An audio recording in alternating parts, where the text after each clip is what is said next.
अस्सलाम वालेकुम। जब बका या सर्वाइवल की बात की जाए तो एक फ़ौजी इस हवाले से शायद बेहतरीन उस्ताद समझा जाए, क्योंकि फ़ौजी अपना ज़्यादातर वक्त ऐसी ही सरगर्मियों में या ऐसे ही माहौल में गुजारते हैं जहां सर्वाइव करने के बेहतरीन सबक मिलते हैं। लेकिन अगर हम फ़ौजी नहीं हैं तो ये महारत कैसे सीख सकते हैं? इसका सादा सा जवाब ये है कि हम ये सबक फ़ौजियों से उधार ले लें। इन पेशावर अफराद को तेज़ी से काम करने की तरबियत दी जाती है, तेज़ रफ्तारी से चलना और एक्यूरेट पॉइंट पर गोली मारना।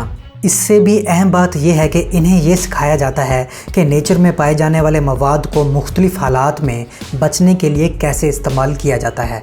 इसके अलावा इंतहाई खौफनाक हालात में ज़बरदस्त तनाव के बावजूद ज़िंदा रहना सिखाया जाता है। क्या आप इन सलाहियतों में महारत हासिल करना पसंद नहीं करेंगे? यकीनन करेंगे।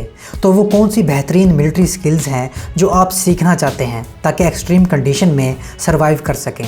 यकीनन ऐसी बहुत सी स्किल्स हैं, लेकिन आज हम ऐसी 5 मिलिट्री सर्वाइवल स्किल्स के बारे में बात करेंगे।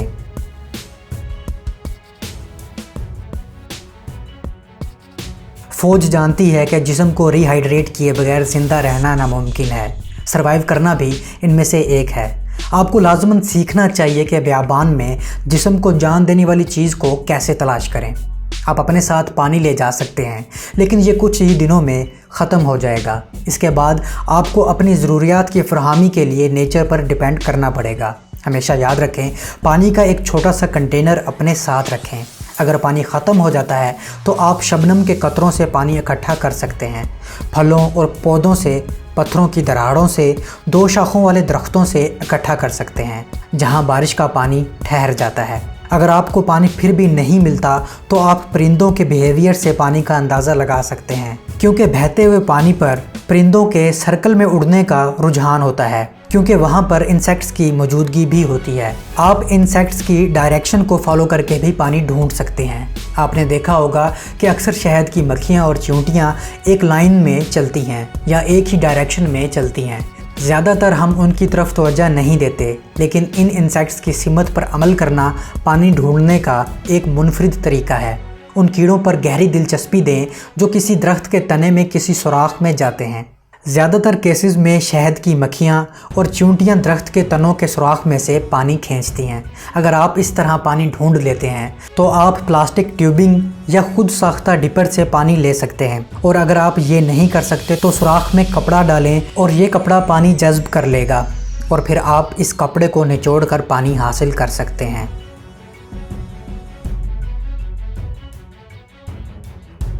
अगरचे पानी ढूंढने की स्किल सबसे इम्पोर्टेंट है, लेकिन ज़्यादातर लोगों को फाका कशी का खदशा होता है। सोचें, अगर आप मालूम रस्तों से भटक जाएं और किसी बियाबान में दाखिल हो जाएं तो ऐसी सिचुएशन में क्या खाएं, ये ख्यालात फ़ौरी तौर पर आपके दिमाग में से गुजरेंगे। फ़ौज खाने की अहमियत को जानती है, तो ऐसे हालात में फ़ौज अपने साथ ज़्यादा से ज़्यादा रिज़र्व फूड ले जाने की कोशिश करती है। आपको भी ये आदत अपनानी चाहिए। अगर ये रिज़र्व फूड ख़त्म हो जाता है तो आपको दूसरे ज़राए से खुराक हासिल करने के बारे में सोचना चाहिए। अगर ज़मीनी सतह पर पानी नज़र आता है तो आप मछली पकड़ सकते हैं और शिकार करके खुराक हासिल कर सकते हैं। आप छोटे जानवरों के लिए भी जाल बिछा सकते हैं। आप ऐसे पौधों और दरख्तों के पत्ते भी खा सकते हैं जिनके बारे में आप जानते हैं कि ये नुकसानदेह नहीं होंगे। ज़िंदा रहने के लिए फ़ौजियों की स्पेशल ब्रांच को ऐसी हालत में सांप और दूसरे ख़तरनाक हशरात भी खाना सिखाया जाता है।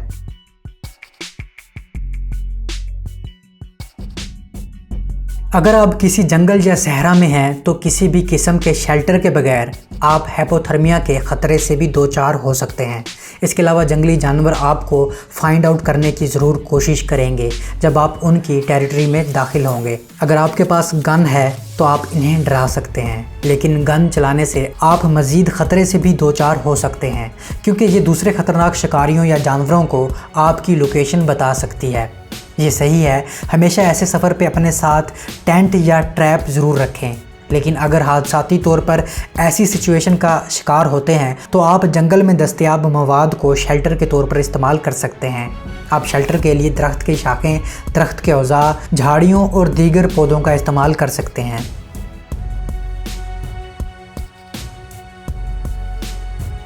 फ़ौजी एहलकार मदद के लिए सिग्नल भेजने की अहमियत को जानते हैं। ایسی سچویشن میں اگر آپ آگ جلانے میں کامیاب ہو جائیں تو یہ سگنل بھیجنے کا بہترین طریقہ ہوگا۔ رینجرز اور ایئر کرافٹ آسانی سے ایسی جگہ کو ریکوگنائز کر سکتے ہیں جہاں آگ لگی ہو۔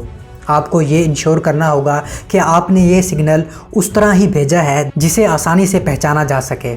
زیادہ تر کیسز میں لوگ 3 میں بھیجے گئے سگنلز کو سمجھتے ہیں۔ مثال کے طور پر آپ 3 مختلف جگہوں پر آگ لگا کر ٹرائی اینگل بنا سکتے ہیں جو کہ ہیلپ سگنل سمجھا جاتا ہے۔ اگر آپ کے پاس وسل ہے تو 3 دفعہ وسل بجانا بھی مدد کا اشارہ سمجھا جاتا ہے۔ کوئی بھی اگر رینج میں ہوا تو آپ کے اس سروائیول سگنل کو ضرور سمجھے گا اور آپ کی ہیلپ کرے گا۔ لیکن فوج کے لیے مختلف کوڈڈ سگنل میسیج بھی ہو سکتے ہیں جنہیں ریکوگنائز نہیں کیا جا سکتا، لیکن آپ کے لیے اور میرے لیے سیٹس آف فائر، وسل اور مرر جیسے طریقے سگنل کے لیے بہترین ہیں۔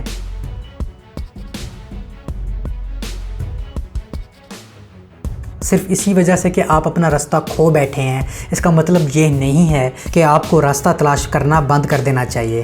اگر آپ کے پاس نقشہ، کمپاس یا GPS ہے تو راستہ ڈھونڈنے کا عمل بہت آسان ہو سکتا ہے، لیکن آپ کو ان کو پڑھنے کا ہنر آنا چاہیے۔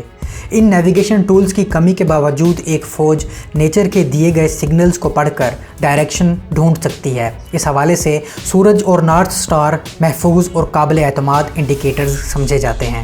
سورج ہمیشہ مشرق سے مغرب کی طرف سفر کرتا ہے اور نارتھ سٹار ہمیشہ شمال سائڈ کو واضح کرتا ہے۔ ڈائریکشن ڈھونڈنے کے اور بھی بہت سے دلچسپ اور مفید طریقے موجود ہیں۔ ایک فوجی کیسے ڈائریکشن ڈھونڈتا ہے اس پر کافی عرصہ پہلے میں اپنی تفصیلی ویڈیو بنا چکا ہوں، آپ کو وہ ضرور دیکھنی چاہیے۔ اس ویڈیو کو دیکھنے کے لیے اوپر رائٹ سائڈ پر موجود آئی بٹن پر کلک کریں یا پھر اینڈ اسکرین پر موجود لنک پر ضرور جائیں۔ امید ہے دوستو آپ کو یہ چھوٹی سی کاوش ضرور پسند آئی ہوگی۔ دوستوں کے ساتھ ضرور شیئر کیجیے گا۔ ملتا ہوں ایک نئی ویڈیو کے ساتھ، تب تک کے لیے اجازت، اللہ حافظ۔